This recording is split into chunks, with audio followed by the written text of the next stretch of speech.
You know that feeling, right? When you're learning a new language, you can understand it perfectly fine, but when it comes to actually speaking, that's a whole other story.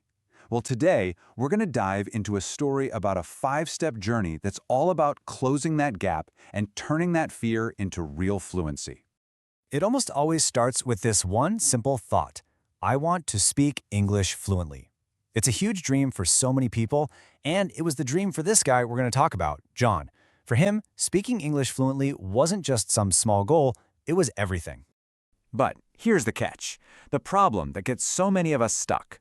You have that dream, right? You've got all the words swirling around in your head, but then when it's time to actually speak, poof, they're gone. And that frustrating gap, that space between knowing and actually doing, that's where our story really kicks off. Okay, so let's meet our guy, John. He's 25, lives in a small town, and he's got this massive dream of speaking English without a hitch. But there's this one huge wall he keeps hitting, a fear that just freezes him. And honestly, it's a fear that so many of us know all too well.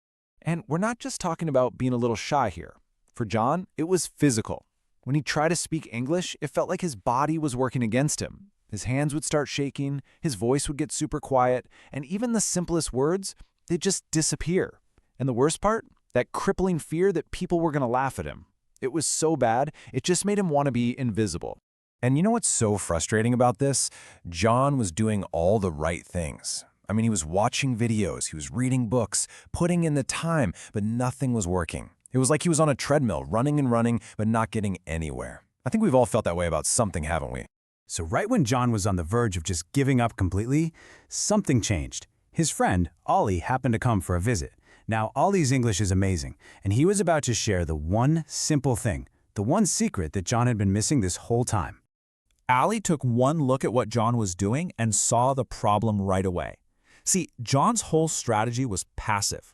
He was taking in tons of information, that's the input, but he was never actually using it. There was zero output. He was basically a spectator at his own game, just watching from the sidelines. And then Ollie dropped this brilliant analogy. He said, look, learning English is like learning to swim. You can't learn just by watching videos of swimmers from the edge of the pool, right? At some point, you have to actually jump in the water. And that's it. That's the key. Language is the same thing. You gotta jump in. So when you put it like that, the choice becomes pretty obvious, doesn't it?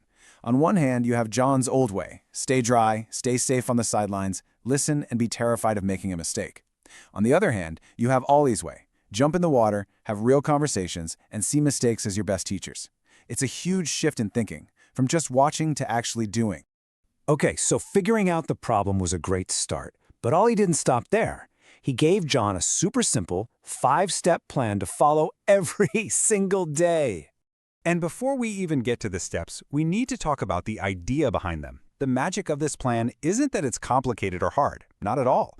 The real power is in consistency. It's all about how these simple things, when you do them every day, add up to create huge results. All right, so here's the plan. Step 1, learn 5 new sentences every day. And that's key, sentences, not just random words.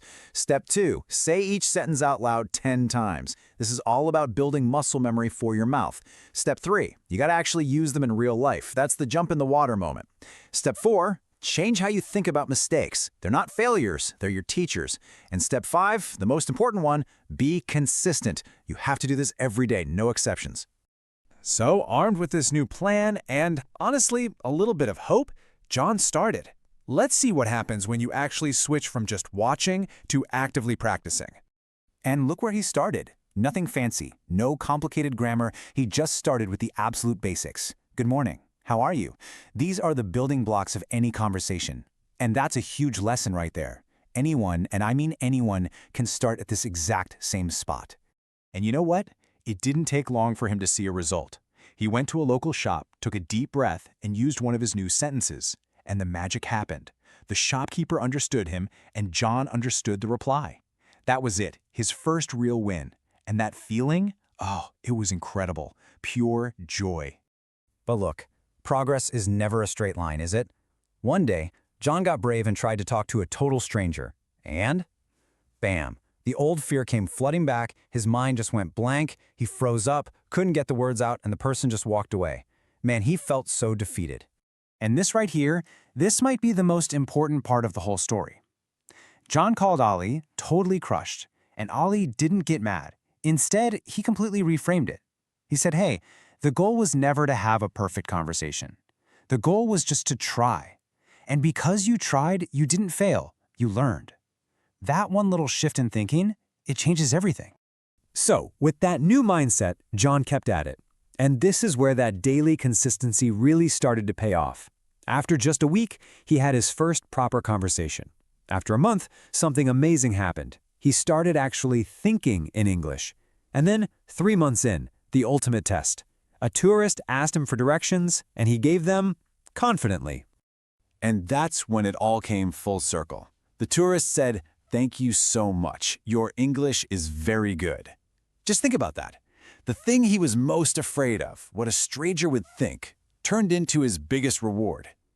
All those days of practice, all that effort, it all led to that one perfect moment of validation. I mean, can you even imagine how amazing that must have felt? So, we've walked through John's story, from being totally frozen by fear to speaking with confidence. But here's the thing. His story isn't just about him. It's really a blueprint. It's a template for a story that hasn't been written yet. Your story.